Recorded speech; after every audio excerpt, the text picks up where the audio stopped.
그때 예수님께서 제자들에게 말씀하셨다. 내가 진실로 진실로 너희에게 말한다. 너희는 울며 애통해하겠지만 세상은 기뻐할 것이다. 너희가 근심하겠지만 그러나 너희의 근심은 기쁨으로 바뀔 것이다. 해산할 때의 여자는 근심에 쌓인다. 진통의 시간이 왔기 때문이다. 그러나 아이를 낳으면 사람 하나가 이 세상에 태어났다는 기쁨으로 그 고통을 잊어버린다. 이처럼 너희도 지금은 근심에 쌓여 있다. 그러나 내가 너희를 다시 보게 되면 너희 마음이 기뻐할 것이고 그 기쁨을 아무도 너희에게서 빼앗지 못할 것이다. 그날에는 너희가 나에게 아무것도 묻지 않을 것이다. 주님의 말씀입니다.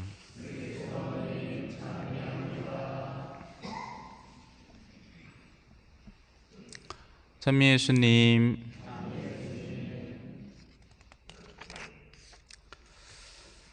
오늘 일독서에는 주님께서 환시 속에서 바오로 사도에게 하는 말씀 가운데 이런 부분이 전해져 옵니다.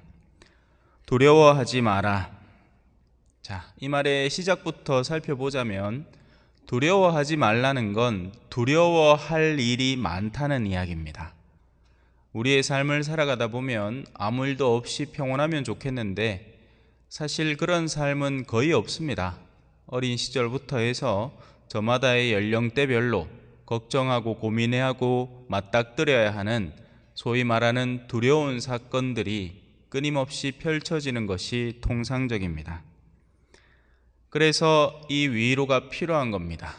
두려워하지 마라. 하지만 이게 단순히 말뿐인 위로는 아닙니다. 실제로 이루어질 일을 두고 하느님께서 우리에게 말씀하시는 거죠. 두려워할 필요가 없는 일을 두고 두려워하지 말라라는 것입니다. 그리고 그 근거는 복음에서 발견됩니다. 해산 중인 거다. 진통의 시간이 지나고 아이가 나고 나면 어머니는 그 아픔들을 모두 잊고 오히려 기쁨에 사로잡힌다라는 이야기를 합니다. 하지만 이 모든 일들은 지금의 우리로서는 수수께끼 같은 이야기입니다. 왜냐하면 우리 눈에 보이는 건 당장 참외 바치고 초전만 오면 그죠? 요즘 들어서 저를 찾아오는 외지에서 오는 분들이 계신데 다 한마디씩 합니다. 야, 정말 비닐하우스 많네요. 우리 눈에 보이는 건 세속 안에서 우리가 맞닥뜨려야 하는 부분들이기 때문에 그렇습니다. 또 그 세속 안에서 맞닥뜨리는 부분들 안에서 통상적으로 흐르는 과정은 그렇습니다. 나쁜 사람이 더 잘 삽니다. 아니, 나빠야 잘 삽니다. 착한데 어떻게 잘 삽니까? 순진하게 살아가면 모든 것을 제 값대로 다 치르고 하기 때문에 돈을 못 법니다. 나빠야 잘 삽니다. 그리고 선하게 살수록 더 쉽게 당합니다. 당연하겠죠? 나쁜 사람이 나쁜 사람을 공격하지는 않습니다. 괜히 쳤다가 난 2대 더 맞으려고요. 그러니 나쁜 사람은 항상 희생자로 선한 사람을 찾습니다. 그래서 항상 선한 사람들이 당하는 것이 이 세상의 논리입니다. 그런 모습들을 꾸준히 지켜봐오니 의문이 너무 많이 듭니다. 하느님은 계신가부터 시작을 해서 하느님은 정말 선한가? 만약에 선한 하느님이 계시다면 세상에 악이 왜 이렇게 흔한가? 온갖 종류의 의문들이 들겠죠.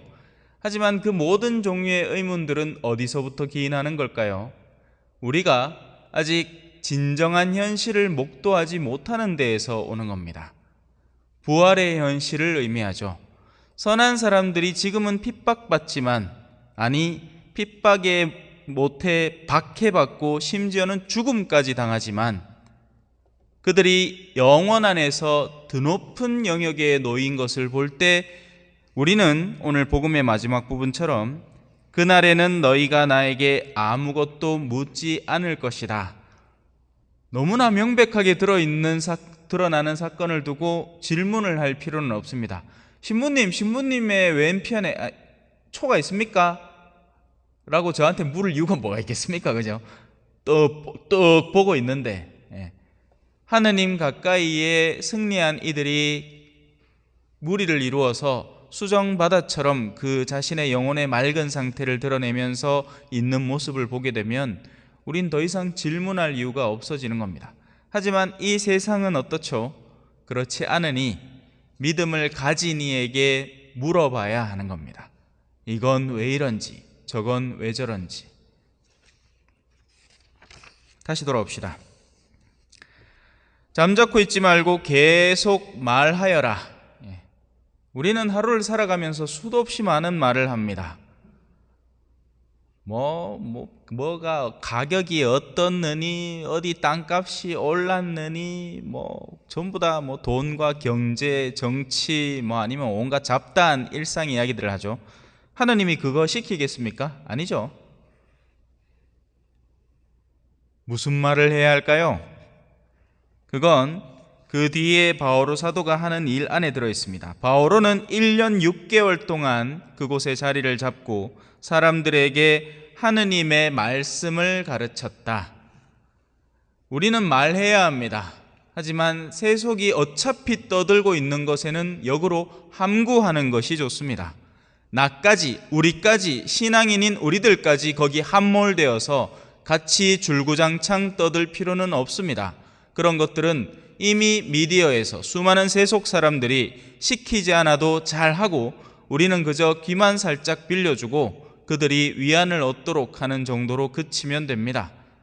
우리까지 나서서 맞장구 쳐주고 심지어 어떤 때에는 서로 남편들 욕하고 있는데 옆에 가고 그자 우리 남편은 아있나 하면서 거들기까지 합니다.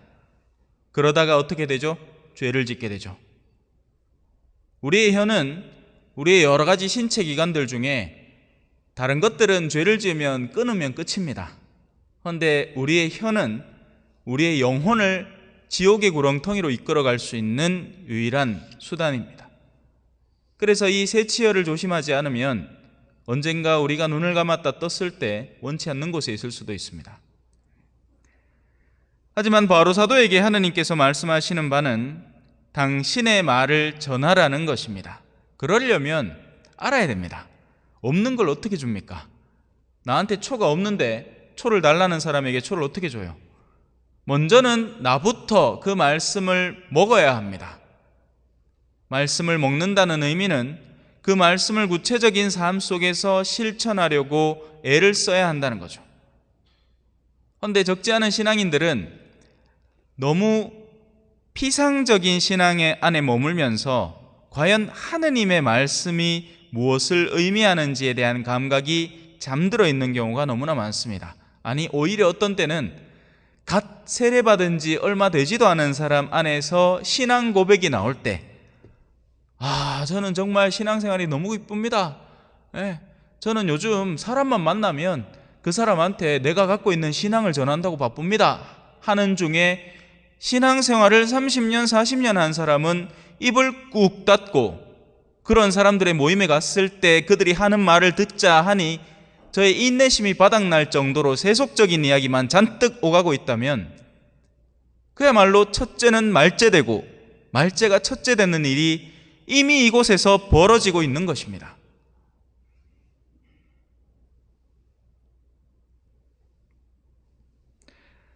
내가 너와 함께 있다. 하나님은 이 약속을 우리에게 항상 해주십니다. 부활하고 나서도 내가 너희와 항상 함께 하겠다. 세상 끝날까지 너희와 함께 있겠다. 약속해 주십니다. 아주 훌륭한 위안이죠. 하지만 영적인 위안입니다. 그죠? 함께 있다 하지만 곁에 손잡아 주진 않으니까요. 그러나 나의 영혼을 붙들어 주시는 분인 거죠. 우리의 신앙은 잘만 간직한다면 우리의 영혼을 아주 튼실하게 밑바탕해 줍니다. 현대인들의 가장 극단적인 문제 가운데 하나는 영혼이 방향을 잃었다는 것입니다. 행복하고 싶은데 그 행복의 근거를 우리에게 마련해 주시는 분을 모르니 어디서 행복을 찾아야겠어요? 일시적이고 찰나적인 만족감을 주는 요소들을 찾아야 됩니다. 근데 그걸 어디서 찾겠습니까? 세상에서 사람들이 좋다 하는 것을 한 번씩 다 답습해 보는 식으로 하는 겁니다. 그러다 보니 심지어는 결혼도 안 하고 자녀도 낳지 않습니다. 왜? 그것은 지금 당장 나에게 일어날 수 있는 행복의 가림막이라고 생각해 버리기 때문에 그렇습니다. 이 어리석음은 어디서 나올까요? 바로 얼마 후를 보지 못하는 데에서 오는 어리석음입니다. 자, 우리의 행복들은요, 순간 다가오는 행복이 있습니다. 지금 당장 만낭 입에 단 것을 먹는 행복이 있겠죠. 하지만 거기서 생각을 조금만 더 해보면, 아니, 입에 단 건 예를 들어 사이다나 콜라는 몸에 나빠. 건강을 생각한다면 지금 나를 진정으로 행복하게 해줄 수 있는 음식이라면 그래도 몸에 좋은 음식이야. 그게 장기적으로 봤을 때 나에게 좀 더 행복을 보장해 줄 수 있으니까요. 그죠? 당장 입을 달게 하는 음식보다는 건강을 보장해 주는 음식이 낫습니다. 그런데 여기서도 멈출 수 없습니다. 어떻게 돼요? 우리 신앙인들 어떻게 합니까? 금요일 날을 금육이라는 제도를 만들어서 지키려고 하고, 미사 전에 공복제라고 심지어는 단식을 하고, 또 특정한 날들에는 아예 음식을 멈추죠. 왜 그럽니까? 그 이유는 뭐예요? 왜냐하면 영성적인 차원의 행복을 기대하면서 정당하게 현세에서 먹을 수 있는 것도 희생할 내면을 갖추기 때문에 그렇습니다.